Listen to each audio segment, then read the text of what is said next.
नमस्कार दोस्तों, मैं जागरण सिंह एक बार फिर हाजिर हूँ एक नया वीडियो लेकर।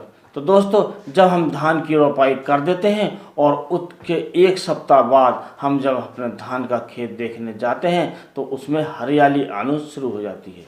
लेकिन उसके साथ साथ जब हम धान के पौधों की जड़ों में देखते हैं तो उनके आसपास बहुत से खरपतवार उगने शुरू हो जाते हैं, जो हमारे धान के पौधों से प्रतिस्पर्धा शुरू कर देते हैं।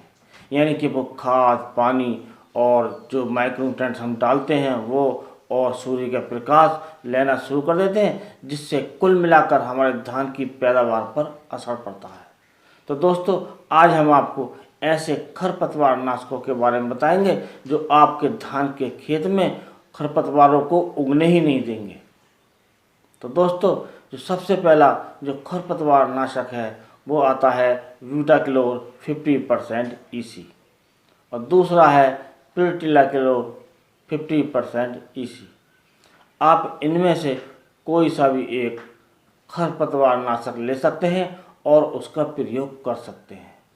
तो दोस्तों, यदि आप ब्यूटाक्लोर 50% EC यूज करते हैं तो उसकी 1 लीटर प्रति एकड़ के हिसाब से मात्रा लेनी है, और आप प्रोटिलाक्लोर यूज करते हैं तो उसकी जो मात्रा लेनी है उसको आपको 500 ml प्रति एकड़ के हिसाब से लेनी है।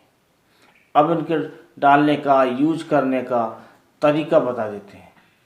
जब आप धान की रोपाई से निपट जाएं, यानी कि जो खेत में आपने धान की रोपाई की है उसकी रोपाई जब पूरी हो जाए तो आप उसमें पुनः पानी भर दीजिए। ये आपको जो प्रक्रिया है ये आपको 24 घंटे के अंदर अपना लेनी चाहिए। यानी कि जब तक हमारे जो खरपतवार होते हैं उनका अंकुरण शुरू ना हो उससे पहले ही दवाई का हमें स्प्रे कर लेना चाहिए। जब रोपाई हो जाए तो उसके बाद आप उसमें पानी भर दें, और जब पानी खेत में भरा हो तो इस दवाई का प्रयोग आपको करना चाहिए। इसका तरीका यह है कि आप जितनी मात्रा आपको लेनी है उसे लेकर रेते में मिलाकर, ये जो बालू होता है उस बालू में मिलाकर अच्छी तरह हमें उसमें बिखेर देना चाहिए। कुछ किसान भाई ये भी करते हैं, जो ये खरपतवार नाशक की जो बोतल होती है उसमें छोटे छोटे छेद कर देते हैं और उसको जगह जगह छिड़क देते हैं। उससे भी ये पूरे खेत में फैल जाता है। लेकिन दोस्तों, इस बात का ध्यान रखें, ये जो ब्यूटाक्लोर है और प्रोटिलाक्लोर है ये कई रूप में आते हैं।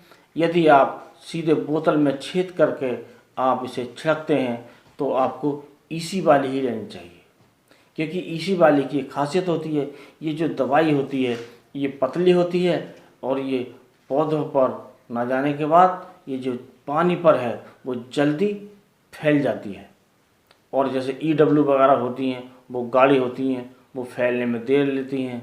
लेकिन ये जो EC जो होती हैं ये आपके जो पानी पर, इस पानी की जो सतह है उस पर जल्दी फैल जाती है और पूरे खेत में एकसार हो जाती है।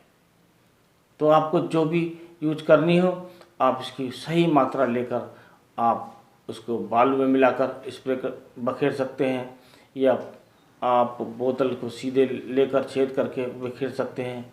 तो आपको इसको प्रयोग कर लेना चाहिए और इसको सावधानी की भी रखने की आवश्यकता है।